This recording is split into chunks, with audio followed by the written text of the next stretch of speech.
Bienvenue. Ah, c'est vrai, mon frère n'est pas là. Alors il est au service civil, ce qui veut dire qu'il a moins de temps de faire des podcasts avec moi. Alors ça veut pas dire qu'on va arrêter.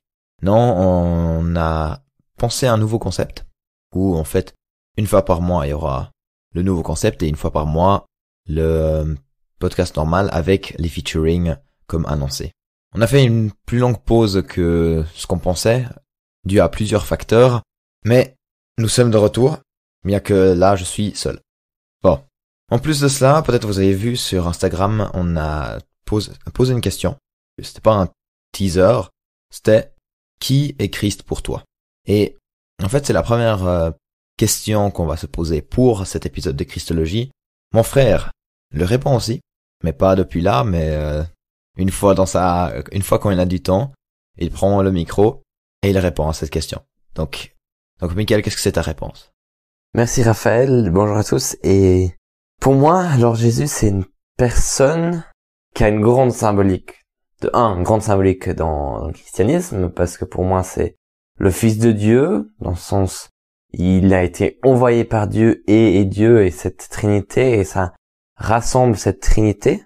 Et puis, de l'autre côté, c'est aussi Dieu qui s'est fait homme pour pouvoir montrer comment vivre sur cette terre, comment aller, et il a fait ça avec un sans faute, et donc aussi un homme parfait, ce que personne n'a réussi auparavant. Lui, il a réussi à être parfait et à obéir à chaque jour à Dieu et faire ce que Dieu lui demande. Et je trouve ça qui est intéressant pour moi, c'est que d'un côté il est homme, mais d'un côté il est Dieu, et d'un côté il a resté, on lit beaucoup dans la Bible, il est resté sur le bon chemin, il a obéi à Dieu, c'est-à-dire qu'il s'est obéi lui-même. Alors ça, pour moi c'est un paradoxe. Alors je trouve que c'est un personnage aussi à travers ça très intéressant et quand même très philosophique, je dirais. Peut-être Raphaël il dirait pas ça comme ça, mais d'un côté un peu plus, il est très différent. Il parle pour Dieu, mais Dieu en même temps, et ça donne une perspective et une vision sur le personnage de Dieu très différent, parce que il peut être en une fois aussi homme, mais quand même régner sur tout. Alors je trouve ça assez intéressant que j'ai cet aspect-là, et je trouve que ça fait aussi ce côté mystérieux qui est intéressant, parce j'ai l'impression qu'on dit tous, on connaît Jésus, c'est notre frère, notre guide dans chaque situation. Mais moi personnellement, je sais pas si je pourrais dire je connais vraiment Jésus dans le sens complètement, parce qu'il est devenu homme, mais il y a quand même beaucoup de mystères derrière ce qu'il a dit, ce qu'il a fait, comment il l'a fait. Et c'est ça qui rend ça si merveilleux, parce que ça donne de la place pour voir beaucoup plus que ce qu'il dit simplement. Sa parole a une plus grande portée qu'une simple parole normale, je trouve. C'est-à-dire qu'il y a des points intéressants qu'on peut relever. Puis il y a aussi ça touche beaucoup plus de gens à travers ça. Alors voilà, je trouve Jésus, c'est quand même quelqu'un qui a aussi influencé tout le monde jusqu'à aujourd'hui. Je veux dire qu'on croit encore à lui jusqu'à maintenant, c'est-à-dire qu'il a fait des grandes choses, puis historiquement il existe, c'est sûr. Et c'est vraiment pour moi historique qu'une personne reste tellement en mémoire et on croit tellement à ce qu'il a fait, à sa parole, à ses miracles. Et je connais personne d'autre qui a une portée aussi longue que ça, aussi positive, parce que les personnes plus négatives ça reste, mais les personnes positives, c'est le seul qui a réussi ça. Et de plus, je trouve aussi d'un côté discipulat, et comme ça, c'est quelqu'un de merveilleux dans le leadership, dans amener les gens, de voir du potentiel dans les gens, et s'orienter un peu au côté bon, et accepter les gens comme ils sont, mais les corriger dans une bonne manière, et ça dans le côté positif. C'est assez surprenant, je veux dire, quand il corrige la Samaritaine, ou qui dit qu'il faut plus pécher et tout ça. Quand il corrige la personne, la Samaritaine qui va chercher de l'eau dans le puits, et il lui corrige, dit va, rentre à la maison et ne pêche plus. Je trouve ça tellement incroyable avec quelle subtilité il donne ça, tu vois. C'est des choses comme ça où on voit que c'est un leader qui inspire les gens, qui les mène à une meilleure version d'eux-mêmes. Et je trouve que nous aussi, on est aussi appelés à faire ça, à chercher un peu la pépite dans les gens, et ça, c'est pour moi une inspiration directe comme ça avec Jésus. Pour moi, c'est une personne de référence dans le leadership et dans le disciple et dans l'amour du prochain. C'est vraiment le personnage de référence pour savoir comment aimer son prochain. C'est lui.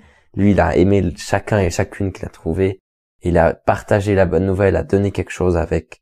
Alors c'est vraiment pour moi quelque chose de tellement beau et tellement précieux, cette vie de Jésus, comment il a vécu, ce qu'il a donné aux gens et à quelle manière il a vécu cette vie sur cette terre en faisant Dieu, en voyant son fils qui est homme. Ça c'est vraiment pour moi un mystère et un exemple parfait comment on peut vivre notre vie ou comment on est appelé de vivre notre vie sur cette terre. Merci Michael. Et donc pour moi c'est aussi une personne historique qui est venue sur terre et qui a dit qu'il était Dieu, qu'il avait la vie, qu'il connaissait le chemin pour y arriver. Et cette personne-là, elle est morte et ressuscitée. Cet événement-là est pour moi en fait le point clé de qui est Christ. Pour moi c'est vraiment Dieu qui est venu sur terre, qui a vécu avec nous et qui est mort. Donc un Dieu qui meurt sur la croix, c'est quelque chose qui s'est passé qu'une fois dans notre histoire. Et donc pour moi, justement, Christ est la personne qui a changé ma vie et qui change encore la vie aujourd'hui, qui parle encore aujourd'hui à travers sa parole. Il est Dieu, quoi. Et c'est pas n'importe quel Dieu, mais un Dieu de bonté qui est proche de nous, qui l'a montré à travers justement de venir à travers son fils sur cette terre et qui a souffert avec nous. Et la plus grande souffrance, bien sûr, étant la croix. En plus de cela, je définis Jésus-Christ en tant que mon frère, en tant que mon ami.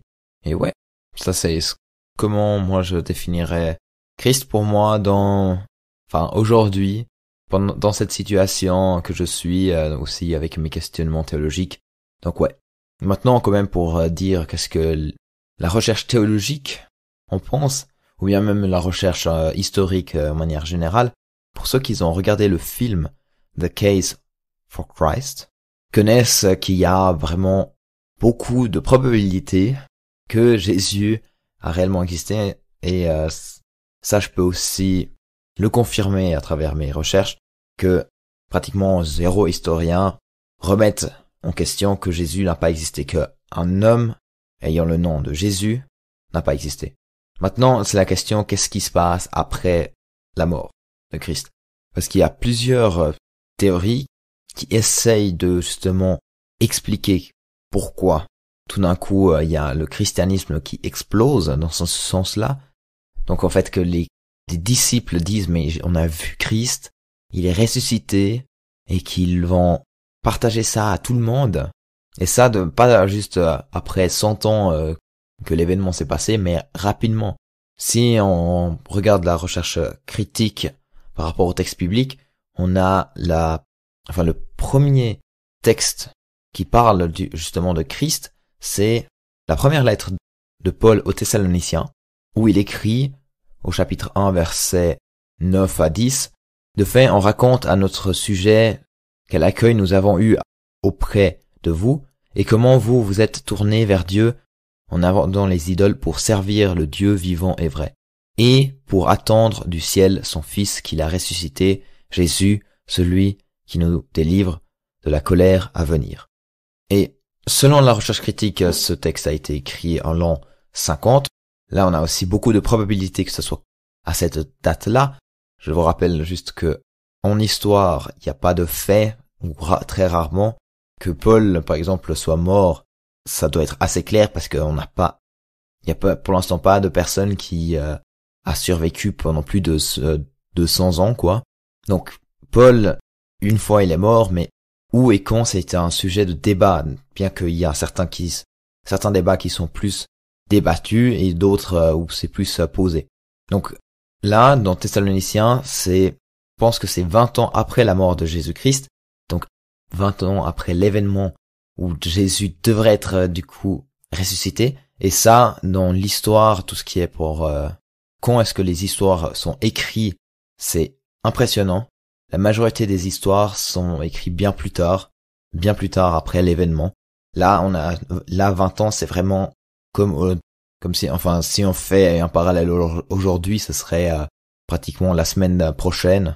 On a un article sur qu'est-ce qui s'est passé aujourd'hui, ou voire moins.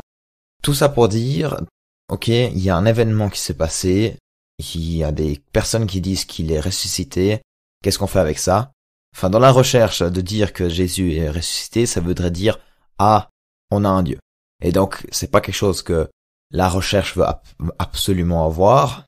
On part du principe que tout est explicable sans prendre Dieu avec. Et donc, il y a des différentes théories que, selon moi, n'ont que très peu de valeur, voire zéro. Une des théories, c'est que les disciples ont volé le corps. Et ça, en fait, on le retrouve dans l'évangile de Matthieu, cette même théorie.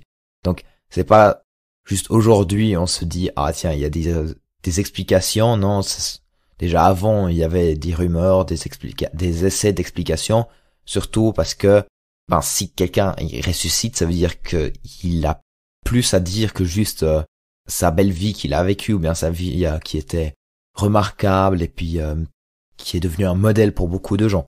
Donc voilà, c'est un peu ce qu'on peut dire de manière historique. C'est très court, je sais, mais je veux pas rallonger cet épisode pour rien.